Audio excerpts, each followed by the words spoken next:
Hi guys, welcome back to Swathra kitchen. ఇవాళ మన recipe కీరా పెరుగు పచ్చడి. దీన్నే రైతా అని కూడా అంటారు. కమ్మటి కీరా పెరుగు పచ్చడిని ఒకసారి చేయండి. టేస్ట్ కూడా సూపర్గా ఉంటుంది. ఎందులోకైనా చాలా అంటే చాలా బాగుంటుంది. రైస్లోకి, బిర్యానీలో, పులావ్లోకి, టమాటా రైస్లోకి కూడా చాలా అంటే చాలా బాగుంటుంది. తప్పకుండా మీరు ట్రై చేయండి. ఒక బౌల్ తీసుకొని అందులోకి 1 కప్పు గడ్డ పెరుగుని వేసుకోండి. అలాగే 1/2 కప్పు వాటరు, రుచికి తగినంత సాల్ట్ వేసుకున్న తర్వాత విస్కర్తో చక్కగా లంప్స్ లేకుండా బీట్ చేసుకోండి.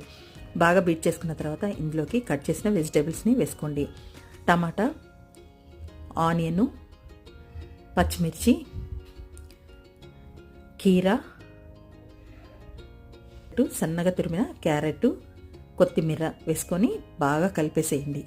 సో అంతేనండి, ఎంతో ఈజీగా టేస్టీగా అయిపోయే కీరా పెరుగు పచ్చడి రెడీ అయిపోయింది. దీన్నే రైతా అని అంటారు. మీరు కావాలంటే తడకాయనే వేసుకోవచ్చు. సో టేస్టీ కీరా పెరుగు పచ్చడి రెడీ. వీడియో నచ్చితే లైక్ చేయండి. థ్యాంక్స్.